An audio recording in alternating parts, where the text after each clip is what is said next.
Good morning साथियों। आज मैं आपको इंट्रोगेटिव में चौथा पॉइंट पढ़ाने जाऊंगा। थोड़ा सा डिले हो जाता है, थोड़ा तबीयत ठीक नहीं चल रही है, वायरल फीवर वगैरह आ रहा है, इसलिए वीडियो थोड़ा सा रुक जाता है कभी कभी। इसके लिए एक्सट्रीमली सॉरी। तो चौथा पॉइंट हम पढ़ाने जा रहे हैं, समझना जरा।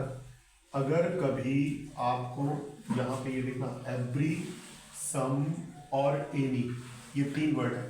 इन तीन वर्डों के साथ अगर आपको ये वाले वर्ड दिख जाए, बडी या वन, जैसे everybody, somebody, anybody, everyone, someone, anyone, तो आपको इस पूरे स्ट्रक्चर की जगह पर क्या रखना है?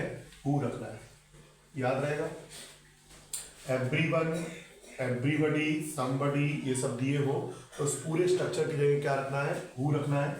फिर आपको ये देखना है, पहली स्टेप में ये देखना है, अगर आपको हेल्पिंग वर्ब या ऑक्सिलरी वर्ब, हम पहले बता चुके हैं हेल्पिंग वर्ब ऑक्सिलरी वर्ब क्या है, अगर ये दी हुई है तो आपको सिर्फ क्या लगाना है? नॉट लगाना है। सेकंड स्टेप में ये देखना है, अगर आपको मेन वर्ब की फर्स्ट फॉर्म दी है तो आपको क्या लगाना है? डज नॉट लगाना है। और तीसरी और लास्ट स्टेप में ये देखना है, अगर आपको मेन वर्ब की सेकंड फॉर्म दी हुई है तो आपको डिड नॉट और इसी की फर्स्ट फॉर्म कर देना है। ये जो सेकंड फॉर्म है इसी की, एक बार फिर से देखना, थोड़ा लेंदी हो गया। एवरी सम एनी के साथ अगर बडी या वन आया तो क्या लाओगे?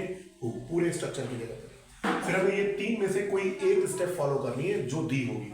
अगर हेल्पिंग वर्ब या ऑक्सिलरी वर्ब दी है तो आपको नॉट लगाना है उसके बाद। अगर मेन वर्ब की फर्स्ट फॉर्म दी हुई है तो डज नॉट लगाना है। और अगर मेन वर्ब की सेकंड फॉर्म दी है तो डिड नॉट प्लस इसी की फर्स्ट फॉर्म। फॉर एग्जाम्पल ये देख लें, जैसे ये कहे somebody प्लेड लूडो। अब यहां पे बनाना क्या है? इंट्रोगेटिव। somebody प्लेड लूडो, इसका इंट्रोगेटिव बनाना। देखा क्या सम के साथ बडी आया तो पहला काम क्या करना है? हु। अब हु लाए तो देखा क्या, यहां पे तो सेकंड फॉर्म है, यानी कि ये तीसरा वाला रूल लग रहा है, तो उसके लिए क्या करना है? डिड नॉट और प्लस फर्स्ट फॉर्म। तो हम क्या लाएंगे? डिड नॉट, अब इसकी फर्स्ट फॉर्म क्या हो जाएगी? प्ले। अब बचा क्या? लूडो। ठीक, तो जैसे सेकंड फॉर्म देखी तो पहले नंबर हु लेके आए इससे somebody के हिसाब से, फिर प्लेड सेकंड फॉर्म में डिड नॉट लेके आए, इसकी फर्स्ट फॉर्म प्ले हो गई, लूडो उतार लिया। ठीक, अगला देखें, इसी एग्जांपल में अगला देखें। देखो ऐसे ये दिया हुआ है, एवरीबडी ईट्स द ब्रेकफास्ट। अब इसका भी क्या बनाना है? Interrogative. Everybody eats the breakfast, आपने देखा एवरी के साथ बडी आया तो पहला तुम्हें क्या लाना है? हु लाना है। उसके बाद ईट्स जो है वो कौन सी फॉर्म है? फर्स्ट फॉर्म है। ईट, एट, ईटेड फर्स्ट फॉर्म है, तो क्या लाना है? Does not. Who does not. अब डज नॉट पे देखो यस आ चुका है, इसलिए इसका यस हट जाएगा। बचा क्या? Eat the breakfast. और लास्ट में क्या लगाना है? Question mark. फिर से देख लेना, एवरीबडी आया तो हु लेके आना। अब ये फर्स्ट फॉर्म है, फर्स्ट फॉर्म को देख करके क्या करना होता है? Does not. अब डज में देखो यस आ चुका है, इसलिए इसका यस हट जाएगा। बचा क्या? Eat the breakfast. तो हमने देखो इसका भी एक एग्जांपल देखा, इसका और एक देख लेते, ठीक है। और कोशिश करो बार बार वीडियो से देखो, नहीं समझ में आता। देखो आगे है, someone has gone there।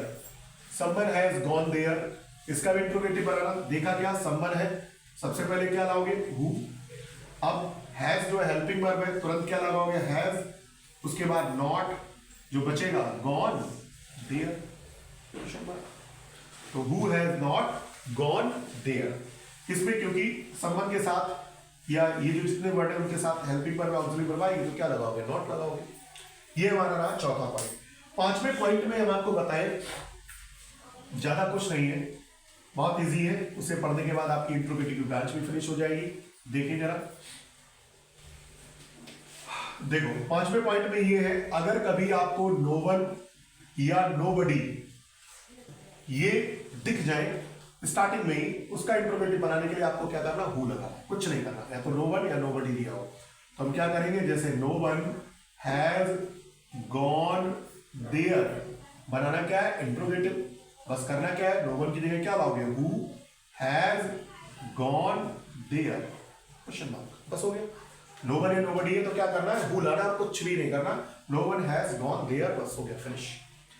तो ये रही अफर्मेटिव टू इंट्रोगेटिव ब्रांच। आगे हम लोग अगली ब्रांच में पढ़ते रहेंगे। Have a nice day.